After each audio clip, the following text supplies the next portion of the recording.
Never before has a new world order had to be assembled from so many different perceptions, or on so global a scale.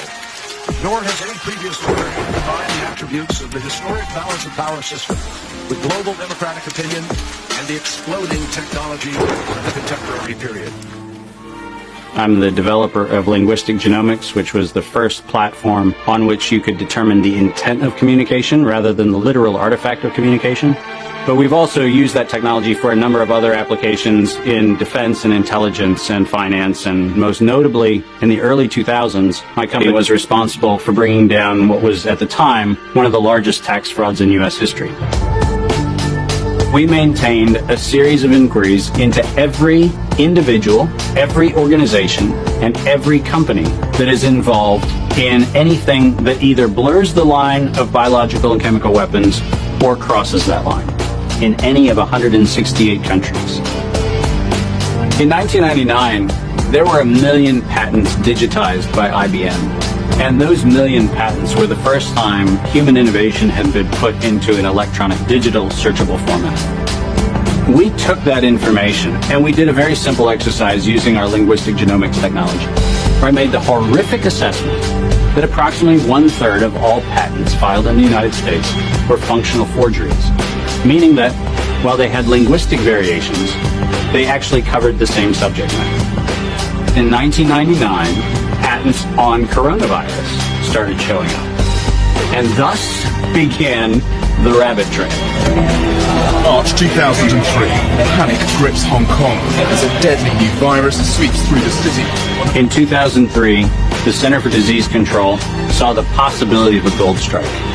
And that was the coronavirus outbreak that happened in Asia. They saw that a virus they knew could be easily manipulated was something that was very valuable, and in 2003 they sought to patent it. And they made sure that they controlled the proprietary rights to the disease, to the virus, and to its detection, and all of the measurement of it. We know that Anthony Fauci, that Ralph Baric, that the Center for Disease Control, and the laundry list of people who wanted to take credit for inventing coronavirus were at the hub of this story.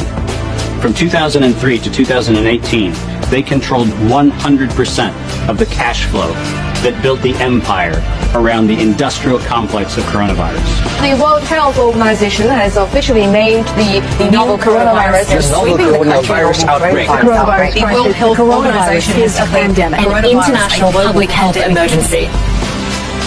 While we know that the coronavirus manipulation started with Dr. Ralph Baric in 1999. The major characteristics of SARS, MERS, and SARS coronavirus 2 is a good way. Ralph Baric is the researcher at the University of North Carolina, Chapel Hill, who is famous for his chimeric coronavirus research. In 2002, there was a recognition that the coronavirus was seen as an exploitable mechanism for both good and ill.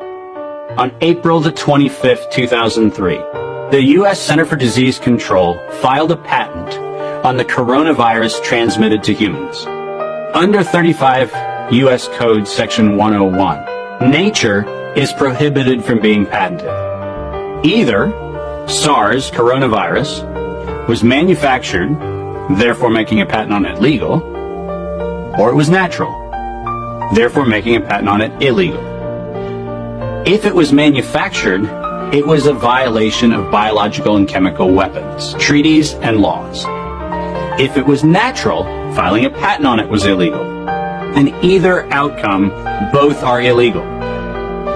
In the spring of 2007, the CDC filed a petition with the Patent Office to keep their application confidential and private. They actually filed patents on not only the virus, but they also filed patents on its detection and a kit to measure it.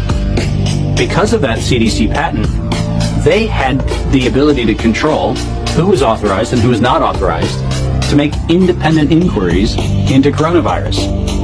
You cannot look at the virus, you cannot measure it, you cannot develop a test kit for it. And by ultimately receiving the patents that constrained anyone from using it, they had the means, they had the motive, and most of all, they had the monetary gain from turning coronavirus from a pathogen to profit. Developing and owning a coronavirus vaccine has become a biotech arms race with political overtones. This vaccine gold rush is starting to bother me. Gold rush. Keep that in mind.